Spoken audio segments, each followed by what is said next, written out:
전략적 퇴사 준비는 되셨나요? 퇴사를 생각하는 사람들은 각자 자기만의 이유가 있어서 퇴사를 하고 싶은 걸 겁니다. 상사와의 문제, 회사와의 방향성 문제, 내가 멈춰 있는 게 아닌가 하는 불안함, 주변과 비교된 자신의 연봉의 불만 등등. 27번 회사를 옮긴 저의 경험이 도움이 되었으면 하는 마음에 공유를 할까 합니다. 우선 다음 직장이 정해지지 않았다면 퇴사는 고려해 보셔야 합니다. 물론 두어 달 휴식기를 거치고 나서 다시 일을 하고 싶으신 분들도 계시겠죠. 이건 어디까지나 일본에서의 이야기입니다. 한국에서도 비슷한 부분이 있으면 참고하시면 좋겠지만 다르다면 그런가 보다 해주세요. 일본은 내정이 되어 있어도 입사일을 자기가 결정할 수 있습니다. 때문에 리프레시 등을 생각해서 입사일을 조정하시면 됩니다. 제가 한국에서 일했을 때는 그런 거 없었거든요. 한 달 뒤에 가면 안 될까요? 하면 바로 입사 취소됐던 시기에 한국에서 일을 했었죠. 그리고 전직을 생각한다면 지금보다 연봉면에서 20% 이상 나은 곳으로 갈 수 있는지 20%는 좀 무리가 있어 보이나요? 하지만 자기가 준비가 잘 되어 있다면 50%나 100% 업도 가능하답니다. 전에도 이력서 관련 콘텐츠에서 말씀드렸듯이 그 기업이 나로 인해 얼마나 재화를 창출할 수 있을지를 스스로 계산할 줄 알고 그에 맞는 제안을 할 줄 안다면 충분히 받아낼 수 있습니다. 하지만 그다지 차이가 없는데 전직 컨설턴트의 영업에 넘어가서 이직을 했다면 그 다음 이직에 충분한 점프업이 안 될 수 있습니다. 그리고 그냥 조금 싫어서 도망치는 것이라면 도망친 곳에 낙원은 없습니다. 어디 가나 싫은 상사, 싫은 업무, 싫은 조건들이 있거든요. 퇴사 이유 중에 또 한 가지, 자기 사업을 위한 퇴사. 이 역시 마찬가지입니다. 퇴사하고 나서 시작해야지 하면 너무 늦습니다. 퇴사 전부터 모든 준비를 마치고 퇴사 직후부터 바로 수익이 약속된 상태에서 퇴사를 하는 게 좋죠. 회사에 다니면서 준비했다고 뭐라 하는 사람은 한국 사람뿐입니다. 회사 내에 판 나의 시간은 일일 8시간 뿐이지 그 외의 시간을 판 기억이 없거든요. 예전에 소개했던 링 캔버스에 따라서 나의 고객이 어디이고 얼마나 확보가 가능한지 그리고 언제부터 확정적 매출이 나올지를 판단하고 모든 준비가 끝난 상태에서 시작하는 게 좋습니다. 한때 일본에서 월 8억엔 이상 찍은 메이플 스토리 역시 넥슨에 다니던 한 명이 틈틈이 쉬는 시간에 만들고 완성해서 서비스 런칭하면서 독립한 것이거든요. 그 뒤에 JJ 아저씨가 인수를 해서 일본에 런칭을 하면서 초대박이 났긴 했지만 사실 퇴사라는 게 이런 장밋빛 미래만 보고 퇴사하는 게 아닐 수 있습니다. 바로 정신적으로 피폐해져서 퇴사하는 사람들이 있죠. 아무 생각도 나지 않고 휘둘리다 보니 정신 차려 보니까 어느덧 2, 3년. 매일의 출근길이 누군가에게 혼날 일만 생각나서 심장이 두근거리고 위가 아픈 사람들. 이건 이미 회사에서 가스라이팅 당했기 때문이겠죠.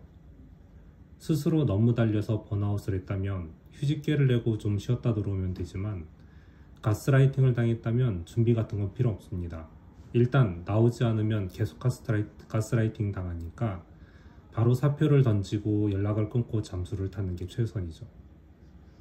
제 과거를 이야기할 때 자주 이야기했죠. 아침 8시 반에 출근해서 새벽 2, 3시에 집에 가고 그걸 1997년부터 2003년까지 했습니다. 하루 평균 14시간을 회사에 앉아 있었고요. 토요일, 일요일, 휴일이나 여름휴가, 겨울휴가 같은 거 없이 365일 일을 했습니다. 결국 치질이란 게 찾아왔고요. 2년 동안 고생하다가 수술을 했습니다.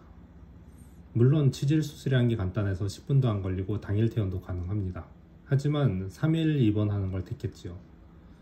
몇 년 만에 컴퓨터에서 떠나는 것일까? 이때는 이미 손목도 등도 망가져서 직업을 바꾸지 않으면 안 된다는 의사의 권고도 있었습니다. 3일 동안 입원을 하면서 많은 생각을 했죠. 컴퓨터도 보지 않고 TV도 보지 않고 그냥 누워서 시체마냥 생각만 했죠. 그리고 3일 후 복귀하는 날 사표를 내고 왔습니다. 저는 가스라이팅 당한 것이 아니라 스스로를 불사르고 있었더라고요. 그리고 한 달을 푹 쉬고 일본에 취업 기회가 생겨서 넘어왔죠. 하지만 제 전직 중에 가스라이팅을 당한 게 3분의 1은 됩니다. 돈 한 푼 안 주고 희망 고문을 하면서 새하얗게 타버리고 뒤늦게 알고 전화번호 자체를 바꿨죠. 보통 가스라이팅 하는 사람들은 자기 먹이를 정확히 알고 집요하게 물고 늘어지거든요. 전 그동안의 좋은 사람들보다도 이런 사람들 때문에 버리는 나의 시간이 아까워서 그냥 모든 연락처를 바꿔버립니다. 어차피 좋은 사람들은 다시 주변에 연락해서 돌아오거든요. 다 너를 위해 하는 얘기야 라는 표현을 쓰는 사람이 가스라이팅 하는 전형적인 표현입니다. 사람마다 조금씩 다를 수는 있으나 그 사람과 같이 있으면 정신적으로 너무 힘든데 그래도 잘해주는 것 같으면서 저런 표현하는 사람들이 있다면 바로 도망치세요. 진짜로 위하는 사람은 너를 위해서라고 굳이 이야기를 하지 않아도 본인이 알게 됩니다. 그래도 열심히만 살아가면 기회는 언제나 찾아오는 것 같습니다. 때문에 조급해하지 마시고 자신을 위해 시간을 쓰고 있는지를 언제나 돌아보세요.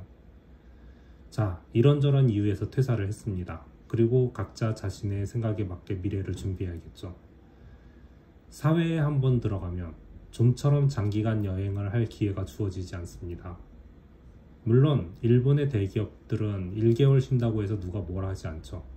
하지만 그런 환경이 아닌 기업들도 많죠. 때문에 이 기회에 다른 세상을 보고 오는 것도 아주 큰 도움이 됩니다.